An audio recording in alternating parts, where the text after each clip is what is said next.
دماغی صلاحیتوں کو بڑھانے میں کہانیاں اہم کردار ادا کرتی ہیں۔ بچوں میں توجہ مرکوز کرنے کی صلاحیت بہتر بناتی ہیں، کیونکہ بچے کہانیوں کو غور سے سنتے ہیں۔ کہانیوں میں چھپا اخلاقی سبق بچوں کو اچھی عادات کی طرف راغب کرتا ہے۔ دیکھا گیا ہے کہ جو بچے کہانیاں سننے کا شوق رکھتے ہیں وہ پڑھائی میں بہتر ہوتے ہیں اور جلدی پڑھنا سیکھ جاتے ہیں۔ السلام علیکم ورحمۃ اللہ وبرکاتہ۔ عزیز طلبہ و طالبات، اسٹڈی سیکرٹس میں آپ سب کو خوش آمدید کہتے ہیں۔ ڈیئر اسٹوڈنٹ، آج ہم کہانی پڑھیں گے شیر اور خرگوش، جس کا ذیلی عنوان ہے دانائی نجات کا ذریعہ ہے۔ دانائی کہتے ہیں عقل مندی کو، اور نجات کا مطلب ہے چھٹکارا پانا، مصیبت سے نجات حاصل کرنا۔ کسی جنگل میں ایک شیر رہا کرتا تھا۔ وہاں بہت سے دوسرے جانور بھی رہتے تھے۔ شیر ہر روز ایک جانور کا شکار کر لیتا، جبکہ جانور بیچارے اس کے سامنے بے بس تھے۔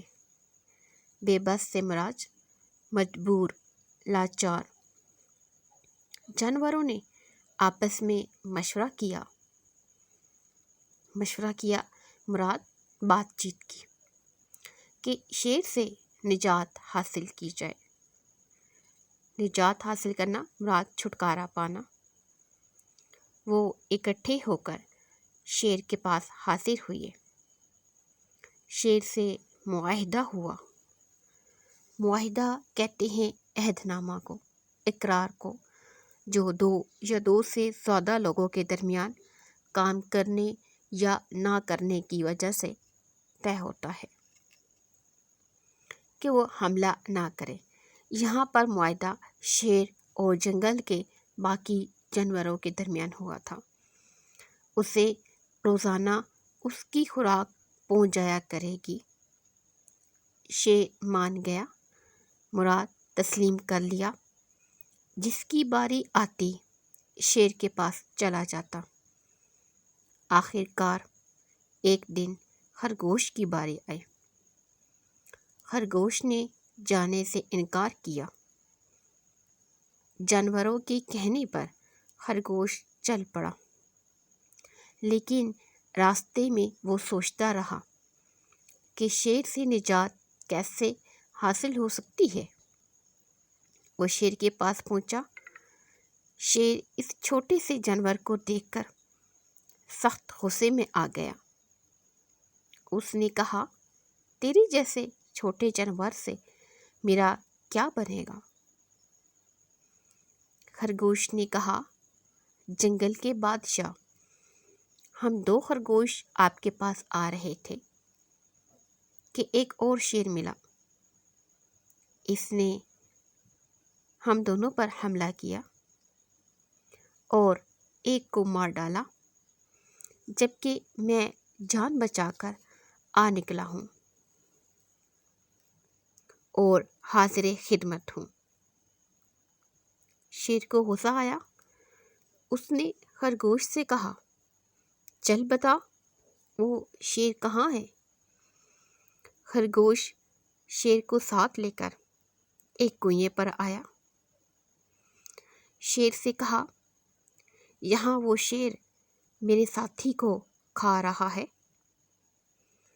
شیر نے کنویں میں عکس دیکھا۔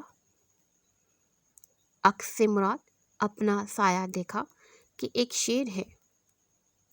اس نے جھٹ کنویں میں چھلانگ لگا دی۔ جھٹ سے مراد فوراً ہی۔ شیر کنویں سے باہر نہ نکل سکا۔ خرگوش نے جانوروں کو بتایا کہ شیر سے نجات مل گئی ہے۔ شیر کو دیکھنے کے لیے وہ تمام جانور کنویں تک پہنچے۔ شیر کو بے بس دیکھ کر بہت خوش ہوئے اور جنگل میں آزادی سے گھومنے پھرنے لگے۔ ظالم شیر اپنی بے وقوفی کی وجہ سے مارا گیا۔ نتیجہ: عقل سب سے بڑا ہتھیار ہے۔ نمبر 2، عقل اور دانائی سے بہت سے کام نکل آتے ہیں۔ ڈیئر اسٹوڈنٹ، اس کہانی سے ہمیں یہ سبق ملتا ہے کہ اگر ہم بھی اپنی عقل کا بہترین استعمال کریں تو ہم بھی ہر مصیبت اور پریشانی سے چھٹکارا حاصل کر سکتے ہیں۔